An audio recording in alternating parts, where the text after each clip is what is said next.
성경 말씀 마태복음 11장 2절부터 5절까지 한 목소리로 같이 읽습니다. 시작. 요한이 옥에서 그리스도께서 하신 일을 듣고 제자들을 보내어 예수께 여짜오되 오실 그이가 당신이 오니이까 우리가 다른 일을 기다리오리이까. 예수께서 대답하여 이르시되 너희가 가서 듣고 보는 것을 요한에게 알리되 맹인이 보며 못 걷는 사람이 걸으며 나병 환자가 깨끗함을 받으며 못 듣는 자가 들으며 죽은 자가 살아나며 가난한 자에게 복음이 전파된다 하라. 아멘. 그 나누어 드린 유인물이 있죠. 세례 요한은 예수님께서 이 땅에 오셔서 하실 일을 준비하는, 또 예수님의 길을 준비하는 역할을 하는 사람이었습니다. 그런데 세례 요한이 지금 감옥에 갇혀서 지금 성령께서 알게 해주시는 것은 너 죽을 때가 다 됐다 하는 것에 대한 암시였을까요? 그런 것 때문에 지금 세례 요한은 마음이 좀 급해졌습니다. 그래서 자기를 따르던 제자들에게 예수님에게 가서 확인 좀 해봐라. 우리가 기다리던 그분이 당신 맞습니까? 아니면 또 다른 누군가를 더 기다려야 합니까? 라고 제자들에게 물어보라고 했습니다. 그래서 요한의 제자들이 예수님께 와서 그대로 질문을 합니다. 그런데 예수님께서 하시는 말씀이 아주 간단 명료합니다. 4절 5절 두 절만 다시 한번 볼까요? 4절 5절 시작. 예수께서 대답하여 이르시되 너희가 가서 듣고 보는 것을 요한에게 알리라. 맹인이 보며 못 걷는 사람이 걸으며 나병 환자가 깨끗함을 받으며 못 듣는 자가 들으며 죽은 자가 살아나며 가난한 자에게 복음이 전파된다 하라. 당신이 그분 맞습니까? 하는 질문에 그냥 이렇게 대답하시는 거예요.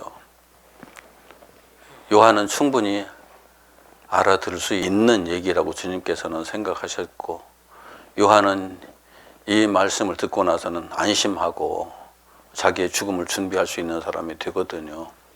그런데 맹인이 보고 못 걷는 사람이 걷고 나병 환자가 깨끗함을 받고 못 듣는 자가 듣고 죽은 자가 살아나고 가난한 자에게 복음이 전파되는 것, 이것이 메시아가 오신 증거라는 거죠.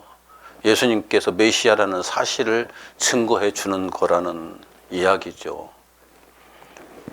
그러면 여기에서 맹인은 누굴까요? 못 걷는 사람은 누굴까요? 나병 환자는 도대체 어떤 사람일까요? 물론 예수님께서 복음서에서 하신 일들을 쭉 훑어보면은 눈먼 사람을 눈뜨게 해주고 못 걷는 사람을 걷게 해주고 못 듣는 사람을 듣게 해주고 나병 환자도 깨끗하게 해주고 다 있어요, 사건들이. 그런데 그 사람들에게만 적용되는 일이었을까요? 그리고 복음이 누구에게 전파된다고요? 마지막에 예수님께서 결론처럼 하시는 말씀이 가난한 자에게 복음이 전파된다고 하라. 그럼 가난한 자들은, 이 성경에서 말하는 가난한 자들은 무엇을 의미하는 걸까요? 이게 우리들이 보편적으로 생각하는 것하고는 너무나 많은 갭이 있거든요, 솔직히. 실제로 이 땅에 복음이 전해진다고 어떤 전도단체에서는 지금 이 세계에 90% 이상의 복음이 전해졌다고 주장하면서 나머지 미전도 종족을 전도해서 복음을 마저 전해야 된다고, 그래서 주님이 빨리 오시도록 해야 된다고 막 열심을 내는 전도단체가 있어요. 주님이 빨리 오시도록 우리가 해야 된다. 그 말은 맞는 말일까요? 그쪽에서 주장하는 미전도 종족이라고 하는 종족들이 예전에 다 이미 복음을 받았던 종족들이에요. 중동 지역이 다 복음이 그 로마 시대 이후에 쫙 로마의 발길이 닿는 곳, 로마 병사들의 발길이 닿는 모든 곳에 복음이 전파됐거든요. 그런 과정에서 그리스 로마의 문화가 전파되는 모든 곳에 이 기독교 복음도 같이 갔어요. 역사 속에서 보면은. 그래서 중세 교회가 전 세계를 지배하다시피 했었거든요. 중세 시대의 그 역사를 훑어보면은 중국에도 복음이 전파됐고 우리나라까지도 복음이 전파됐어요. 그 요즘 사도 도마 얘기가 많이 좀 시끄러운데 사도 도마가 우리나라에 왔었다고요. 그런 증거들이 있어요. 그런데도 불구하고 우리가 복음을 그렇게 전적으로 받아들였느냐. 그것이 우리나라가 가지고 있던 고유의 신앙과 기독교 신앙이 이렇게 같이 뒤섞이면서 무속신앙의 일종처럼 그렇게 바뀌어져 버린 거죠. 중국에 전파된 그 기독교도 불교와 살짝 섞여 버렸어요. 그래서 경교라는 형태로 중국에 들어오거든요. 그래서 나중에 그것이 이제 중국의 선교사들과 우리나라 조선시대 사람들이 서로 이제 교류를 해가면서 예수교라는 게 있었다. 이제 그때 야소교라고 했었죠. 조선시대에 또 한 번 들어왔었는데 그렇게 쉽게 정착하지를 못했어요. 엄청난 박해가 있었죠. 그 몽골 징기스칸은 자기가 머무르고 있는 요즘 말로는 이제 궁궐이지만 징기스칸은 거대한 궁궐을 안 졌거든요. 그리고 이제 성만 큰 성만이 쳐놨었는데 성체 안에 불교 사원도 있지, 해교 사원도 있지, 유교 사원도 있지, 기독교 예배당도 있지. 이걸 다 허락했어요.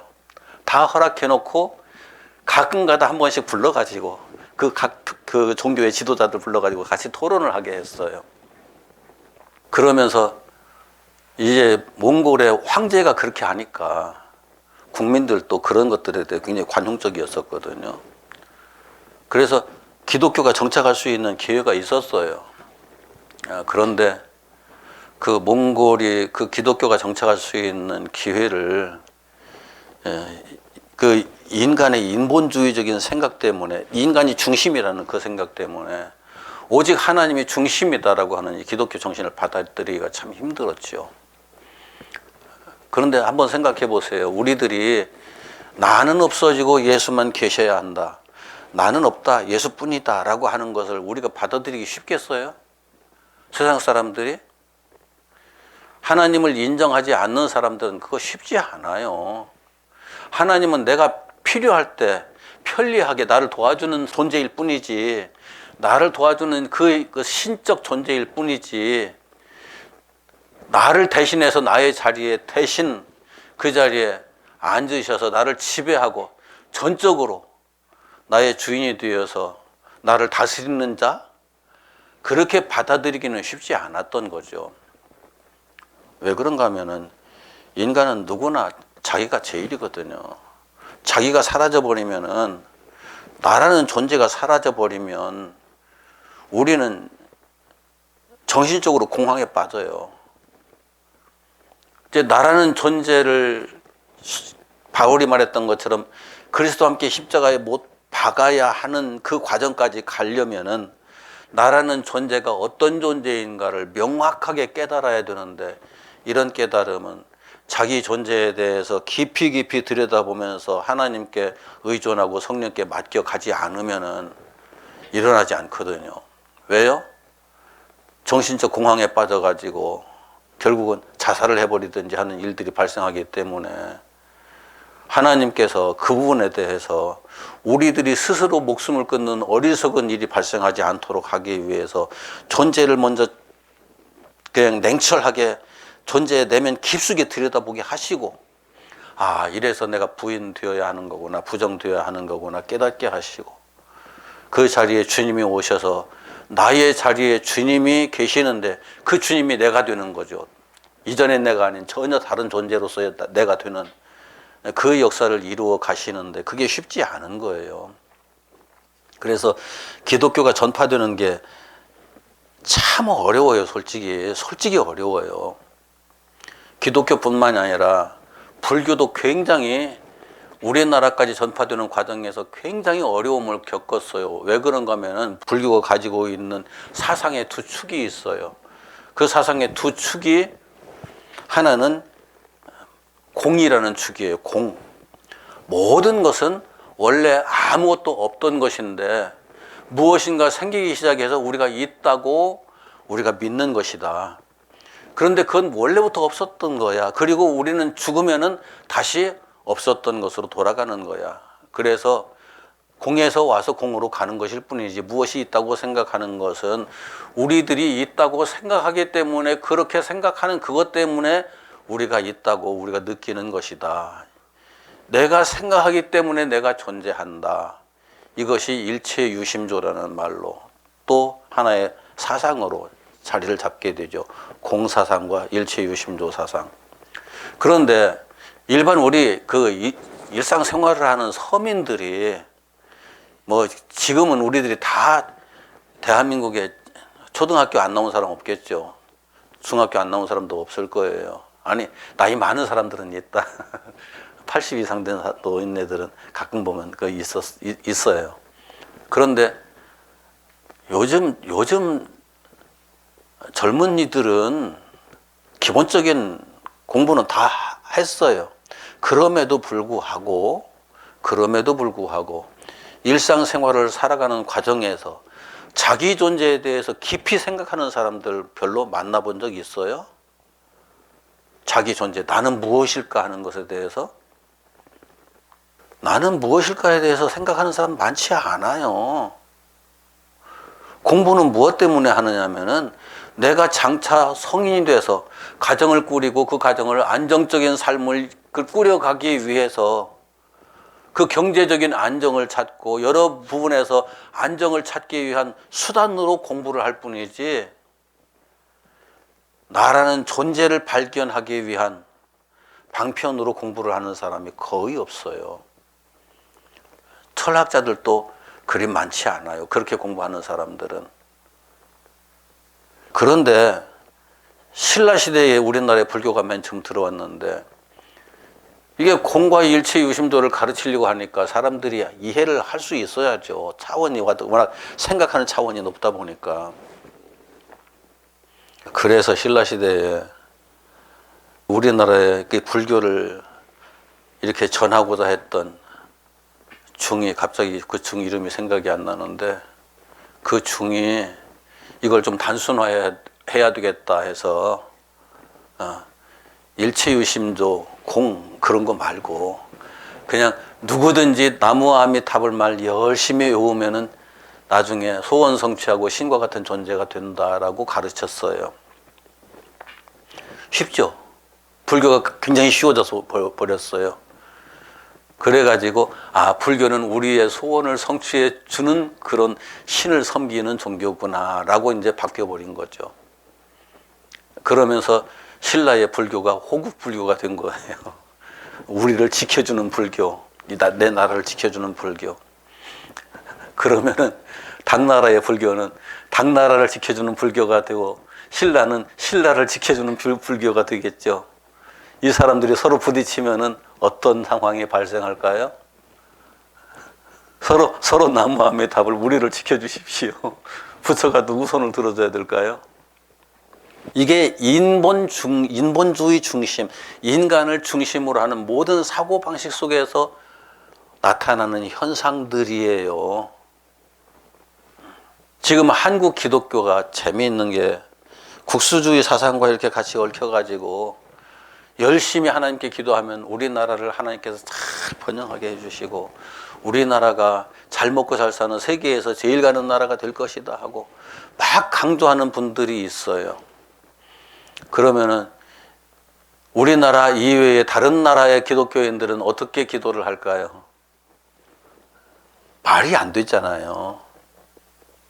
이게 인본주의적인 접근이 항상 이런 문제를 발생시킨다고요. 그래서 우리는 인본주의적 관점에서는 그러죠. 나를 괴롭게 하는 저 녀석 없애주시고, 저 나라도 없애주시고, 저 일도 없애주시고, 나를 기쁘게 하고 형통하게 하고 나를 능하게 해주는 오직 그것만이 내 주변에 있게 하옵소서. 그러면 내 주변에 뭐가 남을까요? 그러면 내 주변에 아무것도 안 남아요. 아무것도 안 남아요. 진짜 하나님께서 말씀하시는 복음을 정확하게 이해하고 그 복음의 세계 속에 들어가는 사람들이 많지 않아요. 그래서 복음을 듣는 사람들이 심히 적다. 예수 믿으면 만사형통한다. 복음 들은 거예요? 아니에요. 복음 들은 게 아니에요. 저주의 소식을 들은 거예요. 알고 보면. 하나님은 우리가 이 땅에 사는 동안에 만사형통하게, 우리를 만사형통하게 하시려고 이 땅에 오신 게 아니에요. 예수 그리스도로 오신 게 아니에요. 그런데 예수님께서 지금 하신 말씀이 맹인이 보며 못 걷는 사람이 걸으며 나와 한 자가 깨끗함을 받고 못 듣는 자가 듣고 죽은 자들이 살아나며. 자, 보세요. 못 걷는 사람이 걷고 나 환자가 깨끗함을 받고 못 듣는 사람이 듣고 죽은 사람이 살아나고. 진짜 맹인이 누굴까요? 여러분 눈 다 떴어요? 저는 아직도 못 보는 게 너무 많아가지고 답답해요. 못 보는 게 너무 많아가지고. 보면서도 안 보이는 게, 보고 있으면서도 안 보이는 게 너무 많아서 답답해요. 여러분 다 보고 있다고 생각하세요? 그런데 예수님께서는 보고 있다고 스스로 생각하지만 실제로 나는 보이지 않아 하고 그것 때문에 안타까워하는 사람들의 눈을 뜨게 해주신다는 말씀이거든요. 못 걷는 사람. 어떤 사람이 못 걷는 사람이에요? 여기 그대로 그냥 직역을 하면은 이 말이 맞아요. 안전뱅이. 앉아서 일어서지 못하는 사람. 여러분 스스로 서 있다고 생각하세요? 성경에서는 섰다고 생각하는 사람 넘어질까 조심하라 라고 말씀하셨는데 섰다고 스스로 생각하지 말라는 거예요. 무엇인가 내가 어떤 것 위에 나는 견고하게 서 있어. 내 부 위에 나는 견고하게 서 있고 명예 위에 견고하게 서 있고 지식 위에 견고하게 서 있고 이렇게 생각하는 사람들, 그 지식과 부와 명예를 따져보면 진짜 보잘것없는 것들이에요. 그런데도 불구하고 그런 것 위에 자기가 서 있다고 착각을 하면서 사는 거죠.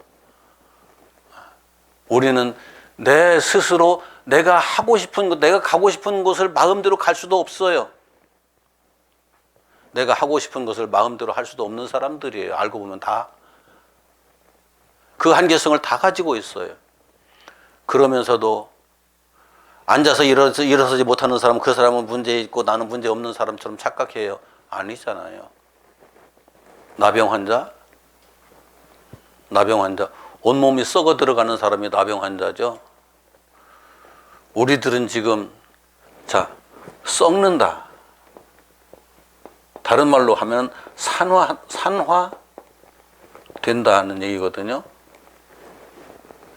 우리들이 태어나서 지금까지 계속 죽어가는 존재라는 사실을 여러 번 말씀드렸죠. 겉으로 보기에는 멀쩡한 것 같지만 어린아이가 태어나서 한 20대 될 때까지는, 한 30대 될 때까지는 더욱더 싱싱해지고 대단한 것처럼 되지만 보세요. 아기가 에너지가 넘치던가요? 20대가 에너지가 넘치던가요? 아기들 에너지 진짜 넘쳐요. 그런데 그 에너지를 육신이 따라주지 못해서 다 드러내지 못해서 그렇지, 20대 되면 이제 육신은 어느 정도 받쳐주는데 그 에너지는 많이 감소해버려요. 에너지는 계속 감소돼요. 우리의 생명은 그렇게 계속 시간이 흐르면서 산화되는 거예요. 썩는 거예요. 그런데 썩는다는 사실을 이해를 못하죠. 썩는 걸 직접 봐야 아 이거 썩었네라고 말하지, 우리 자신이 스스로 부패하고 있는 존재라는 사실을 이해를 못해요. 나 혼자는 살아있으면서도 썩는 사람들이거든요. 나병균에 의해 가지고 산채로 썩는 사람. 어찌 보면 우리는 다 산채로 썩어가고 있는 사람들인데도 사람들이 이해를 못해요. 못 듣는 사람. 여러분 눈으로 보고 귀로 듣는 족족 아 그게 그거다라고 다 이해가 됩니까? 눈으로 보고 귀로 듣는 족족 다 이해가 되었던 사람은 100%는 아니지만 아담이었어요. 그 이후로 인간은 그런 존재로 태어나질 않아요. 어느 누구도. 아담은 하나님께서 생물들을 다 창조해가지고 딱 이끌어 오시니까 보니까 아 이건 어떤 생물이네 하고 즉시 이해를 하고 그 생물에 걸맞는 이름을 지어줬거든요. 우리는 그런 존재는 아니에요. 들은 즉 이해가 된다? 천만에요. 어떤 경우에 저는 TV에서 다큐멘터리 보다가 들어도 이해가 안 되는 그 단어들, 들어도 이해가 안 되는 그 이제 문장들, 그런 것들이 이렇게 쭉 나오면은 바로 휴대폰 꺼내서, 요즘 참 편리해요. 휴대폰 꺼내가지고 검색을 해봐요. 그러면 저 단어는 어떤 의미였었고 저 문장의 구조가 가지고 있는 의미가 어떤 의미였다는 것을 이해를 하고 넘어갈 수 있죠. 그렇지 않으면 이해가 안 되니까. 들어도 다 이해하고 있는 게 아니에요. 예, 들으면 듣는 대로 이해한다면 얼마나 좋을까요? 예수님의 말씀을 그렇게 많은 사람들이 들었는데도 오병이어 기적을 쫙 보여주시면서 다음날 찾아온 사람들이 그건 이거였다라고 상세하게 가르쳐 주는데도 다 떠나버려요. 들을 줄 안다고 하는 것 자체가 교만이라고요. 이 특징이, 전체적인 특징이 아담 안에서 죽은 자의 특징이에요.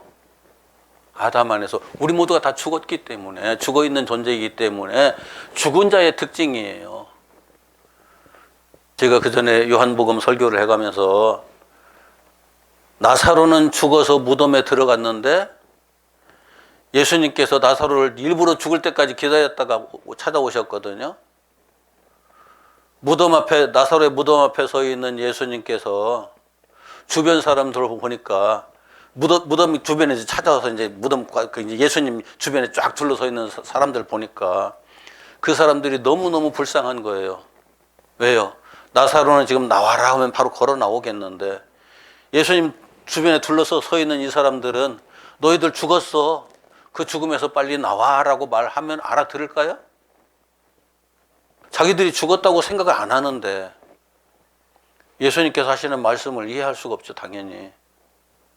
그러니까 예수님께서는 무덤에 있는 송장은 나와라 하면 나오는데 무덤 밖에 있는 송장들은 자신이 죽었다고 생각을 안 하니까 예수님께서 나오라고 해도 나올 생각조차 안 하는 거예요, 거기에서. 그 사람들 때문에 예수님께서는 우셨어요. 눈물을 흘리셨어요. 그런데 그 사람들이 착각을 해요. 나사로를 얼마나 사랑했으면은 나사로의 무덤 앞에서 저렇게 눈물을 흘릴까. 죽기 전에 죽지 않도록 할 수는 없었을까? 그 사람들은 그렇게 생각하고 있어요. 요한복음에 보면은 이것을 1장에서부터 11장에 이르기까지 쭉 설명을 해요. 1장에서부터 차근차근. 그 내용이 지금 제가 나누어드린 유인물 속에 다 있어요. 예수님이 6월절 어린 양으로 오셨다. 6월절 어린 양은 사망 속에, 죽음 속에 묻혀있던, 애굽이라는 그 무덤에 묻혀있던 이스라엘 백성들을 이끌어내서 하나님 나라로 데리고 올라가시려고 오셨던 예수의 표상이거든요. 그런데 애굽이라는 무덤 속에 묻혀있던 이스라엘 백성들은 자기들이 무덤 속에 있다는 걸 모르죠. 그냥 단순히 노예 생활을 하고 있다는 생각만 할 뿐이죠. 6월절 어린 양은 무덤에 갇혀 있는 죽어 있는 존재들을 살려서 하는 하나님 나라로 이끌어 가기 위해 오신 예수거든요. 그러한 사실을 모세와 선지자들이 계속 얘기를 했어요. 그런데 이스라엘 백성들이 모세와 선지자가 그렇게 얘기한 이야기를 듣지를 못하고 모세가 율법을 기록했다고 생각을 해요. 왜요? 모세 오경 속에서 창세기를 제외한 그 모든 내용들이 율법, 하나님의 백성들이 살아야 될 원리와 어떤 기준처럼 제시된 것으로 이렇게 이해를 하고 있었거든요. 법조문처럼. 예수님께서는 유대인들이 가지고 있던 그 종교적 틀, 이게 참 유대인뿐만이 아니라 이 종교적 틀은 항상 모든 사람을 그 틀에 얽어매는 그런 결과를 가져와요. 항상 이 종교 지도자들이 원하든지 원치 않든지 간에 그래요. 석가모니는 공과 일체 유심조를 얘기했거든요. 그런데 그의 제자들 통해서 듣는 사람들이 석가모니 형상을 불상이라고 만들어 놓고 불상을 또 그 위에서 절이라는 건물을 만들어 놓고 절 안에다 불상을 집어넣고 그걸 섬기는 형태로 바뀌어버리죠. 불교만 그런가요? 기독교는 안 그랬나요? 기독교도 똑같아요.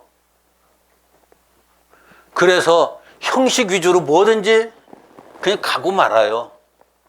본질은 잃어버려요. 그 상황에서.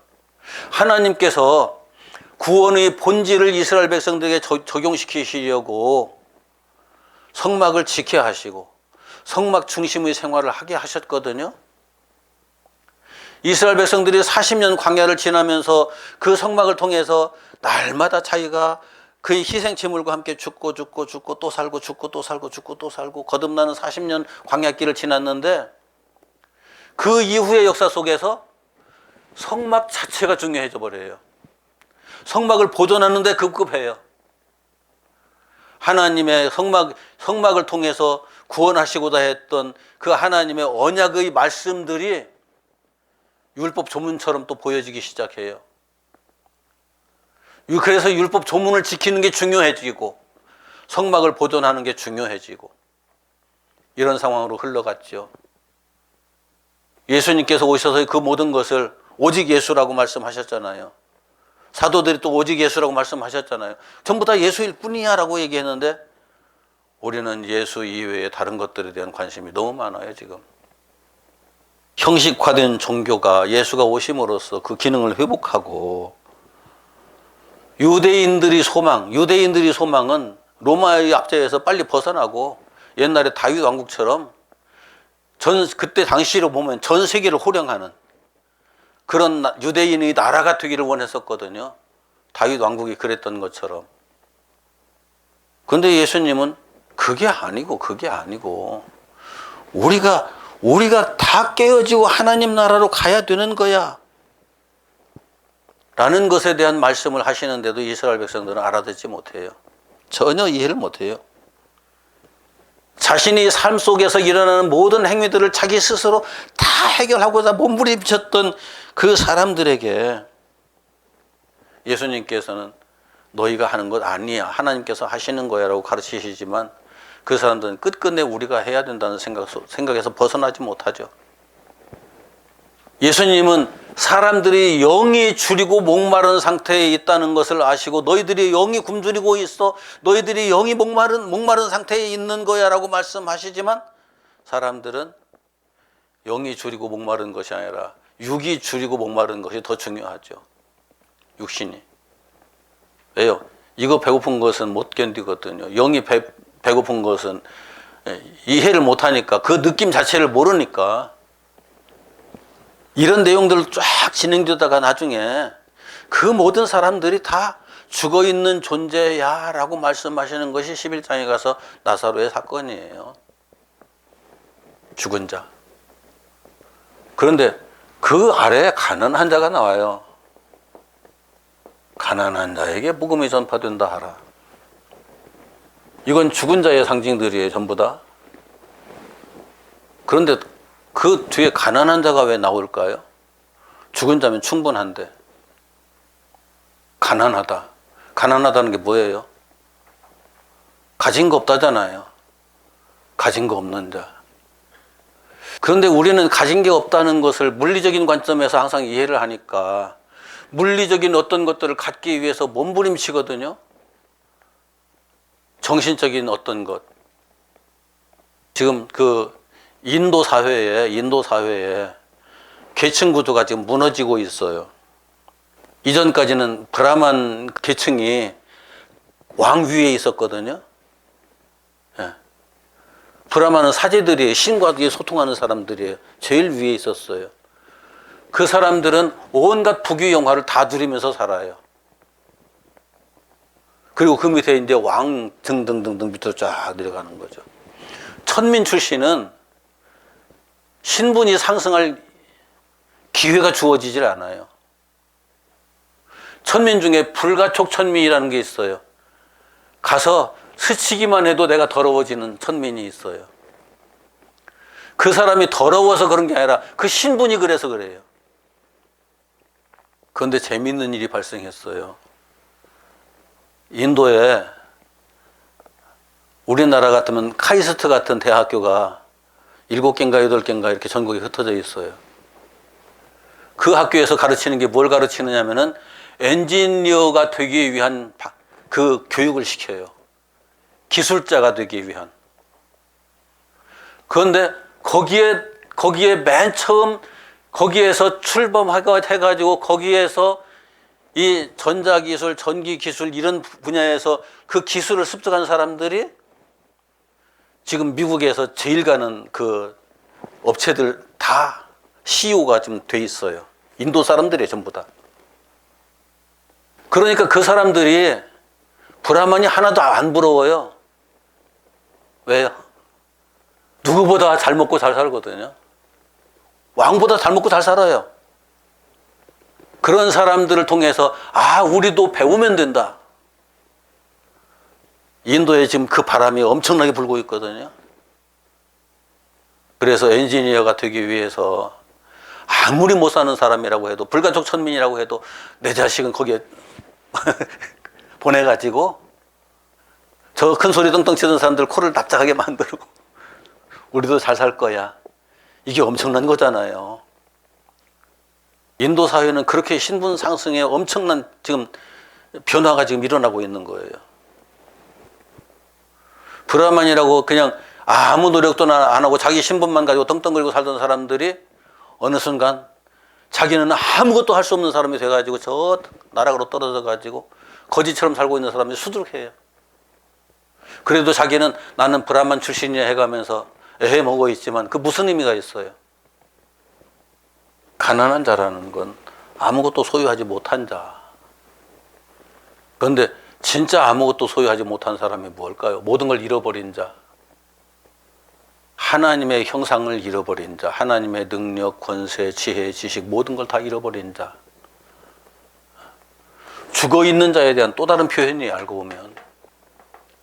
내가 하나님의 형상을 내가 하나님의 형상과 그 형상에 따른 모든 것들을 다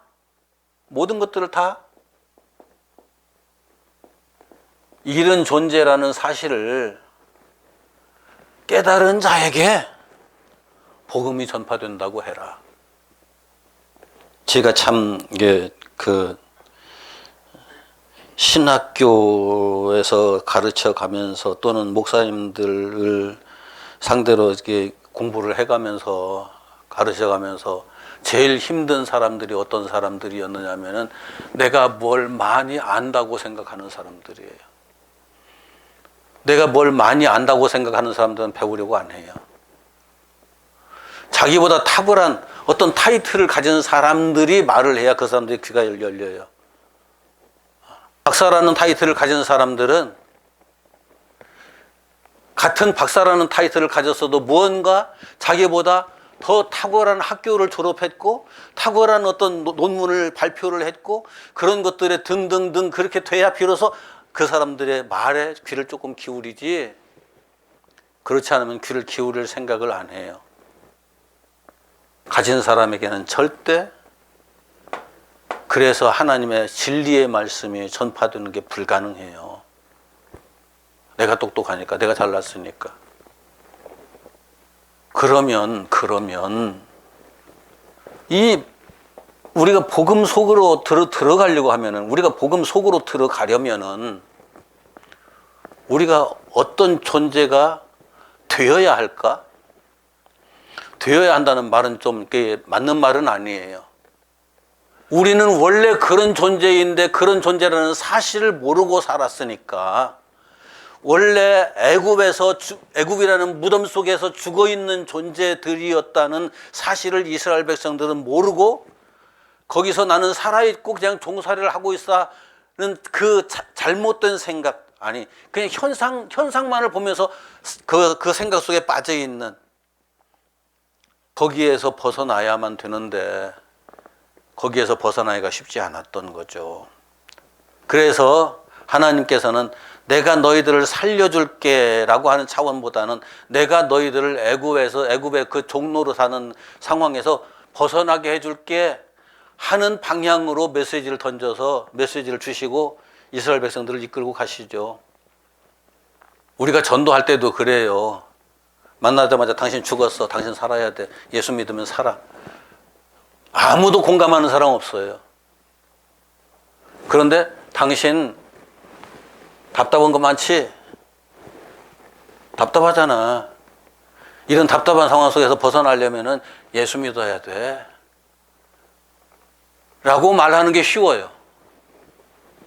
그런데 답답한 상황에서 벗어나기 위해서 예수 믿으려고 교회에 들어온 사람들이 신앙생활을 어떻게 할까요? 예수 믿으면 내 모든 문제가 다 해결돼, 만사형통돼.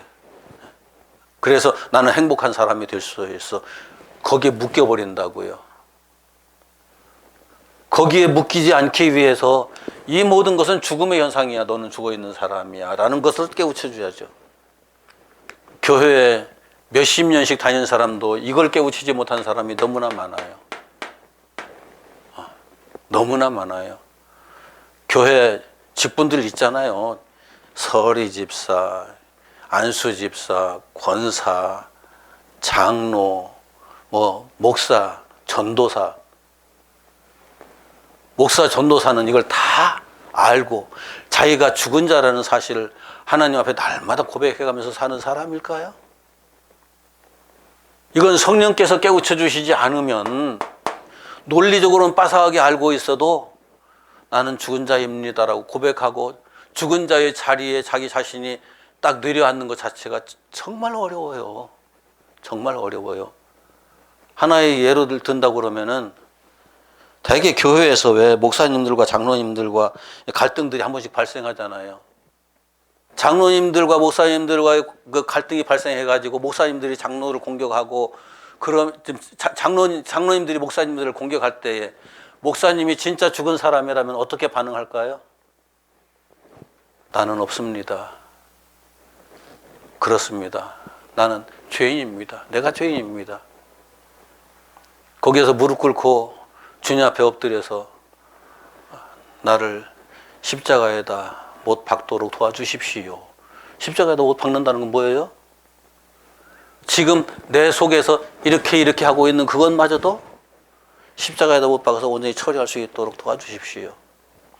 장로들이 아무리 욕을 해도 비난을 해도 하나님 맞습니다 라고 인정을 할 수 있는 사람이 되는 게 죽은 자거든요. 목사가 아무리 강단에서 강력하게 외쳐도 장로가, 성도들이 죽은 자라면은 그 말씀이 맞습니다. 아멘. 내가 그래도 살아있어서 내 속에서 이게 올라오려고 하는데 하나님 이것 좀 도와주십시오. 그렇게 기도해야 맞잖아요. 갈등은 왜 발생해요? 죽은 사람들끼리 갈등하는 거 봤어요? 무덤에서 옆에 묻힌 송장하고 갈등하나요? 거긴 갈등 없어요. 살아있다고 생각하는 인간들 사이에 갈등은 계속 발생하는 거예요. 왜 그럴까요?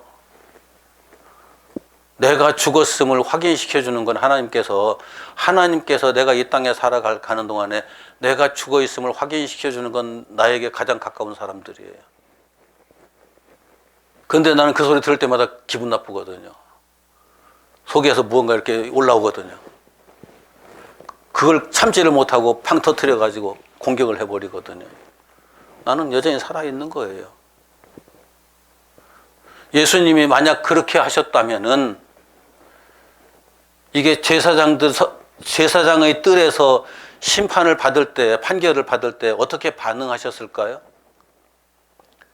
이놈들아, 나는 너희들의 하나님이야, 창조주야.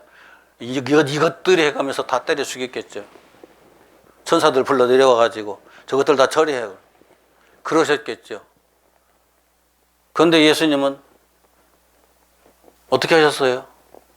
제사장들이 심판하는 자리에서 그 심판 그대로 받아들였어요. 죽어야 할 자로. 왜 예수님이 죽어야 할 자가 되는 거예요? 죽어야 할 자들은 그 사람들이 있잖아요. 그게 예수님께서 우리들에게 보여주신 자기 부정의 핵심이에요. 빌라도의 뜰에서도 마찬가지죠.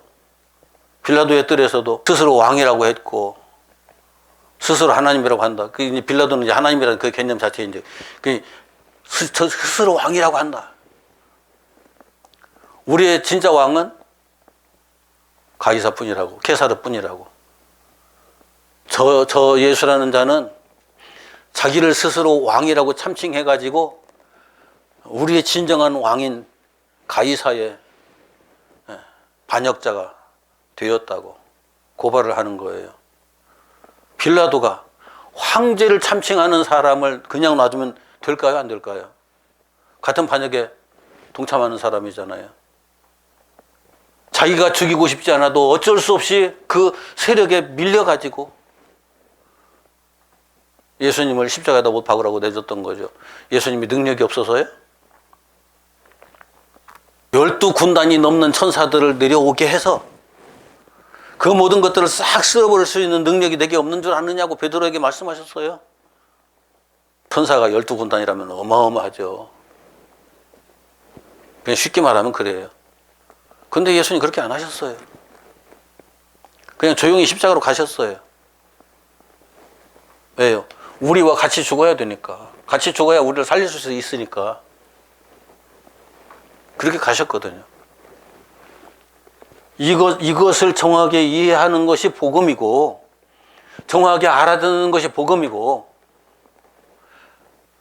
그런데 전하는 사람이 아무리 정확하게 전해도 듣는 사람이 가난해지지 않으면 들을 수가 없어요.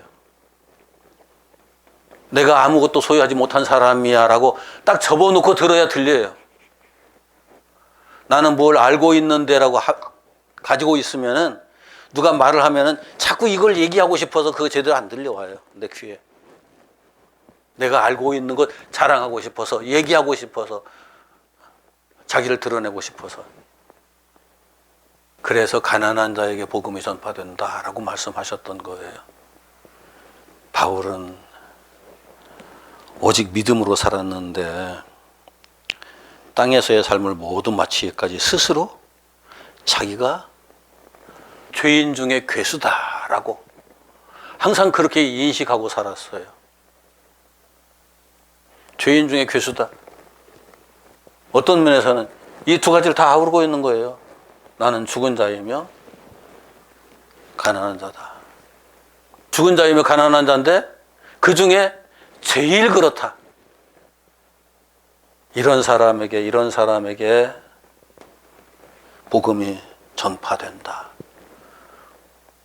복음이 전파된다는 개념은 하나님의 생명의 말씀이 내게 들려진다는 거고, 하나님의 생명이 내게 온다는 거고, 그 생명에 의해서 나는 새로운 피조물로 다시 태어나는 기회를 얻게 되는 거죠. 그래서 복음을 듣는 사람들이 복음을 제대로 들으려면은 내 존재가 저런 존재다 하는 것을 이해하고 들어야 하나님께서 목적하신 바를 제대로 이루어 드릴 수 있는 사람들이 되는 거예요. 그 목적이 이루어지는 사람이 되는 거예요. 내가 잘났네, 똑똑하네, 멋있네, 잘생겼네 하는 그런 생각 가지고 누구보다도 나는 나은 사람이 하는 그 생각이 우리를 지배하고 있는 동안은 절대로 복음을 만날 수가 없어요. 만날 수가 없어요. 그렇다고 해서 이렇게 말씀을 드리는 내가 그걸 다 극복해버리는 완전한 사람이냐? 아니에요. 나는 바울이 자기 자신을 죄인 중에 괴수라고 했지만 나는 그보다 더한 존재라는 것을 항상 생각을 해가면서 이제 달리 표현할 길이 없이 죄인 중에 괴수 자리에 이제 바울이 먼저 차지해 버렸으니까 나는 그 다음 어디를 차지해야 되나. 그런데 때에 따라서는 이렇게 얘기를 해도 내가 그 자리에 계속 머물러 있지 않고 불쑥불쑥 한 번씩 무언가 내가 가지고 있는 사람처럼 이렇게 나오려고 하는 모습들을 볼 때마다 안타깝죠. 그래서 육체를 가지고 있는 동안은 여기에서 벗어나기가 쉽지 않구나 하는 생각을 항상 합니다. 그럼에도 불구하고 복음이 내게 와서 그 복음이 적용되어서 그 복음의 역사가 내게 완성되려면 이것 하나는 분명히 인식해야 돼요. 마태복음 11장 5절 한 절만 다시 읽고서 마칩시다. 마태복음 11장 5절 같이 읽습니다. 시작. 맹인이 보며 못 걷는 사람이 걸으며 나병 환자가 깨끗함을 받으며 못 듣는 자가 들으며 죽은 자가 살아나며 가난한 자에게 복음이 전파된다 하라. 기도합시다.